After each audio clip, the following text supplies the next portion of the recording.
지친 하루를 달래줄 어머니의 손맛 그대로. 올바른 재료와 정성 담은 손질. 홍시로 완성한 달콤한 감칠맛. 집에서도 편하게 택배로 받아보세요. 매콤하게 땡기는 감칠맛. 장간의 양념게장. 검색창에 장간의 양념게장을 검색해보세요. 집 한 돈을 갖고 있을까요? 혹은 집을 사야 할까요? 돈 가치가 없어지고 있다고 인구 줄어 집값도 떨어질 수밖에 없다고 걱정이시다. 요거랑 모 유튜버님께서 서울 아파트 계속 오른다고 갭투기 하라고 하는데 지금 현실에 맞는 말일까요? 말씀드렸죠? 이건 맞는 말입니다. 처맞는 말이죠. 자, 매물 증감을 보시더라도요. 자, 서울의 전세 매물 지금 29,000건대 찍었다가 이제 주말에는 공인중개사들이 신고를 안 하기 때문에 줄어들죠. 아마 또 다시 늘어난 거 나올 텐데 지금 요 주말에 줄어든 거 제외하고 보시면요. 매매든 전세든 월세든 다 늘어나고 있죠. 한 최근 한 달만 보더라도 굉장히 빠르게 늘어나고 있다. 전세도 그렇고 매매도 그렇고 월세도 그렇다. 즉 공급 과잉이란 소리죠. 우리나라는요. 맨날 공급 부족 이야기를 하는데 우리나라에는 공급 부족이 없습니다. 아파트 공화국이잖아요. 예전에 김현미 전 국토부 장관이 이야기했듯이 아파트가 빵도 아니고 바로 지을 수는 없다. 그러면요. 공급 부족, 공급 과잉이 아니라 항상 그 정도의 아파트는 이미 있는 거죠. 신축이 들어올 것은 이미 예측이 되어 있는 거죠. 그래서 수요 과잉이나 수요 부족인 거다. 집값이 올라갈 때는 수요가 과잉돼서 그래요? 수요가 어떻게 과잉이 될 수가 있죠? 집값이 올라가면 수요가 주는 게 인지상정인데 그만큼 대출을 더 풀어주면 수요 과잉이 되는 거죠. 그래서 대출을 토대로 수요 과잉을 만들었을 때 집값이 올라가는 거고 대출을 없애버려서 네 돈 주고 사라 라고 했을 때는 지금 가격이 소득 대비로 엄청나게 올랐기 때문에 살 수가 없으니까 수요 부족이 되는 거죠. 다른 건 둘째치고 DSR만 제대로 적용을 해도 수요가 과잉이 될 수가 없는 상황이에요. 그래서 서울 아파트 계속 오른다고 갭투기 이야기를 하는데요. 자, 과거 제가 2008년 글로벌 금융위기를 이야기하는데 이때 떨어진 게 왜 상징적이냐. 음마 아파트 같은 경우가 거의 한 40-50% 정도 떨어졌습니다. 위치 어디예요? 음마 위치? 대치동. 대치동 뭘로 제일 유명해요? 우리나라 최고 교육가죠. 그래서 음마가 유명한 거예요? 근데 문제는 음마는 원래 서민 아파트였어요. 음마 평수 보세요. 그래서 음마가요. 그 시기에 아파트 치고요. 부지 대비로 세대수가 많아요. 그래서 재건축 추진하기가 힘든 거고. 근데 그때 강남 개발하느라고 강북에 있는 명문 학교들을 다 옮겼죠. 그래서 강남 학군이 서울에 있는 9개 학군 중에서 가장 좋은 8학군이다. 그래서 강남 8학군이란 말이 거기서 나온 거고 그것 때문에 교육의 성지가 되면서 음마 위치가 딱 대치동에 있었기 때문에 음마 가치가 굉장히 올라간다. 이렇게 이야기했는데 음마도 40-50% 떨어졌어요. 근데 제가 말씀드렸죠? 왜 상징적이냐? 2008년부터 2013년까지 있었던 하락기. 물론 중간에 데드캣 바운스가 나긴 했죠.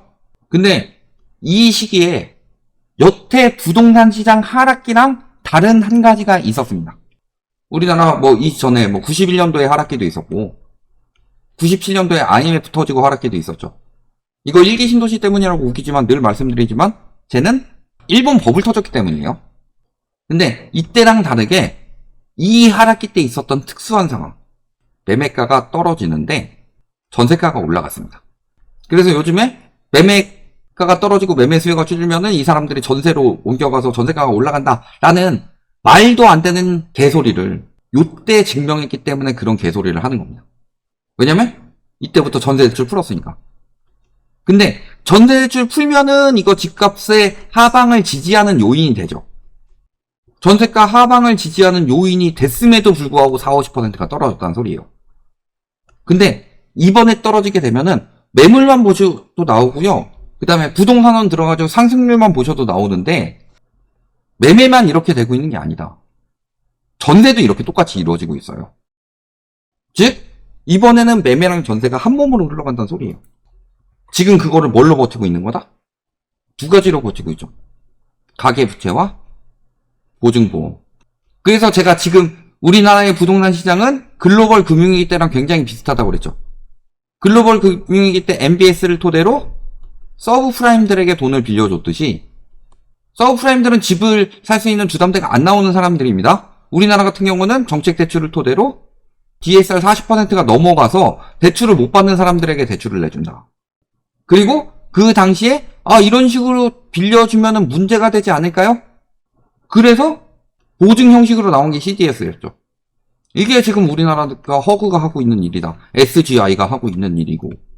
이런 것까지 나왔다는 것 자체가요, 거품의 끝이란 소리예요. 그래서 문재인 정부 때 사실은 코로나 안 터졌으면 터졌다, 저거. 그럼 그때 터졌으면 충격도 줄었고 지금쯤 살만해졌겠죠. 그러면은 자, 부동산 사이클이 이렇게 흘러가는 건 어쩔 수 없어요. 이건 경제 구조예요. 그리고 요 축이 되는 게 얘가 경제 또는 물가 또는 소득의 성장이다. 자본주의의 기본은 이런 점진적 상승이 될 수가 있어요. 자본주의의 기준은 이 점진적 상승에서 이렇게 상승기가 있고 하락기가 있고 이거를 반복하는 거다. 근데 문제는 요 기준이 한 2018년 말쯤이 돼야 됐는데 코로나가 터지면서 얘를 여기까지 올려버린 상황이. 그래서 이게 2022년도에 거의 코로나 상승분을 뺐죠. 근데 23년, 24년 풀어주면서 다시 그 전 수준까지 올렸단 말이에요. 왜냐면은 떨어져야 할 시기에 안 떨어지니까 사람들의 심리가 더 몰린 거다. 그래서 제가 그때 안 살 사람들은 안 사요. 근데 20대, 30대 미래의 집살 수요들을 지금 끌어들여 가지고 사도록 만들었죠. 농사로 따지면 종자씨를 먹어버린 거다. 실거주는 아무 때나 사라 10년 뒤에 더 오른다 해가지고 누구 이런 사람들 이야기 하잖아요. 근데 제가 늘 말씀드렸죠. 투기수요는 요때 사서 요때 팔아도 돼요. 근데 실수요들은 요때 한번 물려버리면은 요 기간 내에 절대 못 팔아요. 그래서 실수요야말로 저점에 가까울 때 사야 된다고 그랬죠. 그래서 지금 이 상황에서 떨어져도 한 요 정도만 떨어지지 않을까? 사람들이 이렇게 생각해요. 왜냐면 그 전에 이렇게 올랐을 때 낙폭이 이렇게 됐으니까 떨어져도 한 요 정도 낙폭되지 않을까? 이렇게 생각을 하기 때문에. 근데 그렇지 않아요. 왜냐면은 이 기준선이 뭐라고 그랬어요? 경제 성장이고 소득 성장이고 물가 성장이기 때문에 이 기준선이 자본주의의 기본 논리예요. 이 기본 논리에 벗어난 부분을 정상이라고 생각하면 안 된다.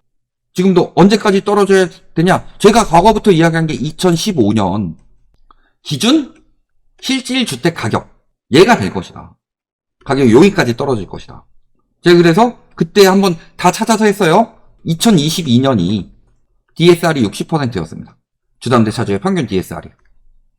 이게 2014년 말 기준으로 DSR이 추산해봤을 때 40%가 나와요. 두 번째, 하는 총재가 경제가 돌아가기 위해서 GDP 대비 가계부채가 어디까지 떨어져야 된다고 그랬죠? 80% 이야기를 했죠. GDP 대비 가계부채가 80%인 시기가 2015년입니다. 그래서 제가 실질이란 말을 붙인 거는 아까 말씀드렸지만 자본주의에서는 기본적으로 경제나 이런 상승이 있죠. 화폐 가치 하락했다는 요거 반영한 가격이란 소리예요. 2015년 가격에서. 그래서 대략 그 당시에 중위 가격이 서울 같은 경우 4억 8천 정도 됐으니까 중위 가격이 한 6억 정도 된다. 한 20% 정도 상승했으니까. 그래서 제가 물가, 소득, 경제 성장률 이거 대략 한 1, 20% 많이 올라갔죠. 한 30%. 이거 특히 소득 같은 경우는 기준을 막 바꿔버려가지고 소득 상승률이 굉장히 높게 나왔는데 그래봤자 이 정도 수준이었는데 집값은 100% 이상 올랐다. 근데 요거는 또 오히려 기준을 낮춰가지고 한 90% 몇 퍼센트 정도 올랐다. 이거 자체가요 경제에 대해서 굉장히 어긋났다는 소리예요. 그러니까 지금도 말씀하시면 2019년 정도로 타입되지 않을까요? 2008년에도 그랬어요. 그때도 2006년부터 문제가 나오고 있었는데 떨어져 봤자 얼마나 떨어지겠냐. 그때 다 그렇게 생각했어요. 음마가 반토막 나고 거기 강남 서초에 있는 대부분의 선도 아파트들이 반토막 날 거라고는 아무도 생각하지 못했어요. 왜 그래요? 다들 저렇게 생각하시거든. 인기 있으면 더 오른다? 인기 있는 게 중요한 게 아니에요. 사람들의 평균적인 여력이 중요한 거지. 제가 말씀드리지만 지금 집값이 안 떨어지는 이유는요. 이번 2024년 2분기 대출 중에서 26.7%만 DSR이 적용된 대출이라고 합니다. DSR 제도가 우리나라에 아직 확립이 안 됐어요.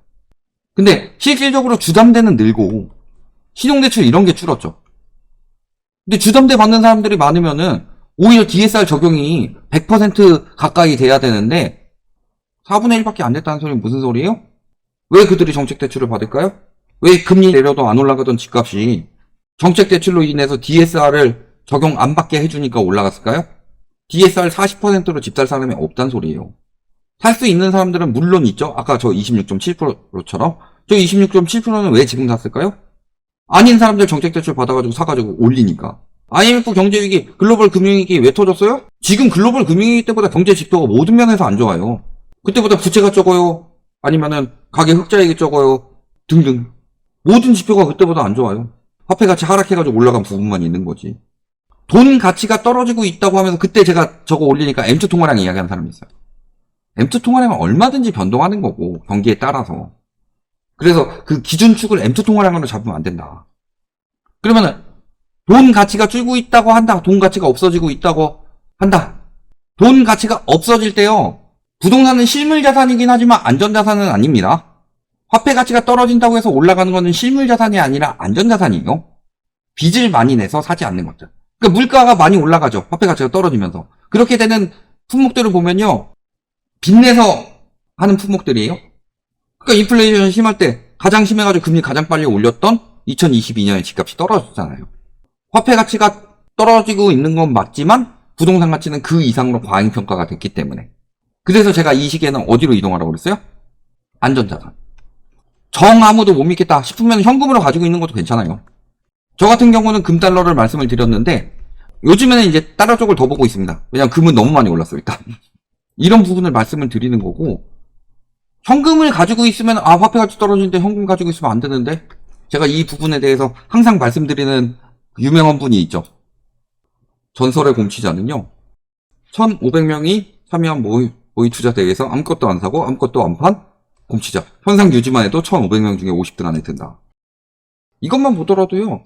위기 때 자산을 지키기만 해도 성공하는 거나. 이렇게 보시면 되겠습니다.